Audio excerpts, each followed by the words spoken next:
All right, y'all. So this is a topic that I don't think that's discussed a lot in the fitness space. Uh, we always talk about building muscle, muscle this, muscle that, but no one really talks about tendons, ligaments, and joints and all that good stuff, right? I always said before that you have to look at your body holistically in order to get the best out of your body. All right, so today we're going to talk about that. And when it comes to your skeletal system, it's just not a fixed structure, right? You know what I'm saying? It goes through a process where it breaks down and rebuild. Like even right now, the process is going on. You know, you may say it depends on how you train or you don't, but that rebuilding process helps you to become more durable and less fragile. You know what I'm saying? So most people find out their bone density is a problem like after a fracture and their tendons are weak. It's the same thing with their tendons. They find out that it's weak after a tear. You know what I mean? So this is what we're gonna do. We're gonna try to do preventive measures, so to speak. Not saying like you won't get hiccups, but it's all about slowing down the deterioration of your body. I remember watching an episode of The Simpsons some time ago where Bart was cracking his knuckles, and he was like, "I don't understand why my bones are so brittle." He's like, "I've been drinking milk, but on the carton it said milk." So he wasn't getting the nutrients that he need really to help with his bone density. You know what I mean? All right. So, like I said, there's a with your bones it has constantly remodeling process. I mean remodeling phases, right? But it goes through two process. Part of me is resorption, where the old bone is broken down and formation occurs, right? That's where the new bone is built, and then you have, pardon me, a mechanical reason where your body keeps building with bone density declines, right?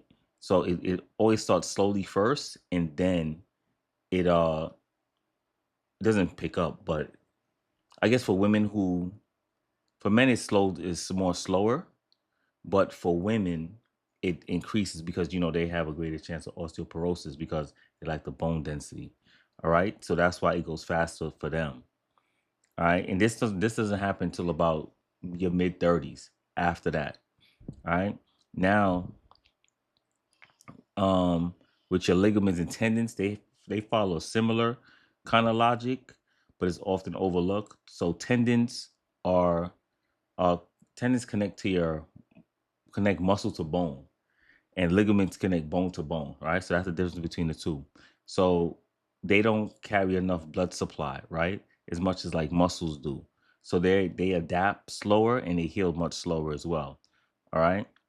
So so how do we strengthen it, right? To prevent injuries. And before I begin, this is why I think but I'll save it for a little later. I'll say that for later. We'll focus on why certain stimulus helps you adapt, right? Because your bone adapt to these things. I'm a little fatigued, y'all, but I'm gonna still give y'all this work.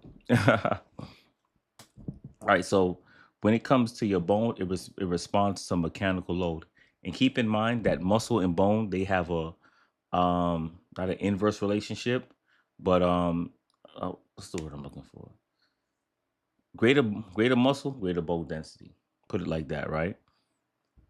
To like parallel each other, kind of, right? So bone responds to mechanical load, especially that's which is higher than normal. It's like Wolf's law, right? The bone remodels in response to force placed on it. So walking really doesn't do too much, but progressive overload, strength training helps. All right, like jumping does too. Plyometrics help as well. Work those fast twitch fibers. Now with your tendons and ligaments, they respond to a different kind of load. They apply to mechanical tension that's over time, right? And ideally through full range of motions. All right. So this is where a lot of training programs really fail because they do fast, explosive training that builds muscle but doesn't give the tendon enough time or the tension to really to adapt. So this is isometrics is really the key to help strengthen your ligaments and tendons, right? And slow eccentric movements mean like you're controlling the negative. So those are the two most effective ways to strengthen your ligaments and tendons. All right. So don't forget that there's three phases of the muscle contraction, right? Eccentric, right? The lowering, and then you have the concentric, and then you have the isometric, which is also that's that's that's often overlooked. That's why you see a lot of bodybuilders always posing. They're not doing it because they're vain, but it also tenses the muscles too in the posing routine as well. So you should try to do that as well. Or just hold the muscle, hold your position, like wall sits, for example, is a good way or a good example for that, right? So now, this is how you actually train in order to strengthen those areas, right? This is in order of importance. So first, progressive heavy resistance training, not moderate, not lightweight, right? Not tone. And for the lamest person, there's no such thing as a word as tone. It's either you're building muscle and you're burning fat. That's it. All right. You want to get big, you eat more in the surplus. You want to lose a little smaller, you're in a deficit. Simple as that. Right. So when we say heavy weight, it's between 70 to 85% range of your max on foundational compound lifts. Yes, compound is king. So your squats, deadlift, presses, and rows. All right. Non-negotiables. Those are the meat and potatoes. And they actually help with building bone density, right? And when these compound lifts also, they are skills, they are techniques in how you move your body. So this is why this is very important. But what just I do calisthenics. What about bands that will make her dance? Not in this scenario. It doesn't give you that kind of stimulus. And shout out to Tim Grover. He's someone who I admire as well. And I remember getting his book, Air Attack, I think it was, in his strength training protocols. A lot of the protocols he had or the exercises he had were compound lifts. I think squats, I have it somewhere around here. Squats, I know overhead press was one of them. I think he did deadlifts. I'm not too sure. But I remember it was compound lifts, majority of it. And I remember an interview he did like in the early 2000s. And he said he doesn't understand why, even at today's game, that in the NBA, they don't have a weight room. There are facilities that don't have weight rooms. And he's like, the quickest way to get stronger and really like to bulletproof your body, he didn't use that term. He said is to push iron. You have to push iron. This is why people doing are injured in the layup line. They pulling their Achilles because they're not strength training and not building their foundation. And shout out to Kobe Bryant, because when he was on the Knuckleheads podcast, he said what he learned from Mike and Scott. He said they were strong, so he was like, all right, I got to get stronger. And that's really the key at any level.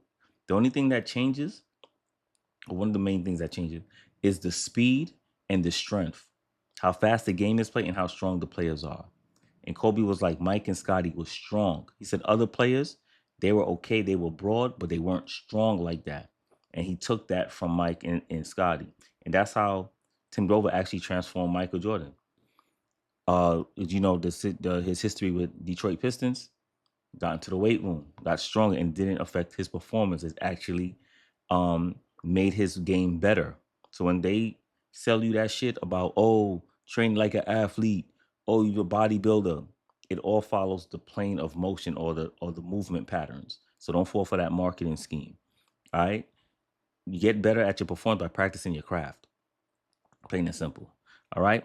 Second, slow eccentric and isometric holds, like we mentioned before, right? Specifically for tendons and ligaments resilience, right? So you probably want to go 3 to 5 second lowering phase, right? On your major lifts, really control the weight, flex your body through it, right? And then isometric holds at the end of the range for tendon heavy areas like your Achilles, patellar tendon, and elbow. All right. So that means it's always like a pause for like a second or two, and you flex through the motion. So just don't quote unquote lift the weight or move the weight. It's how you're moving it to point A to point B in a controlled manner. All right. And third is impact, induce carefully, of course, where you jump rope, box jumps, bounding. You know what I'm saying?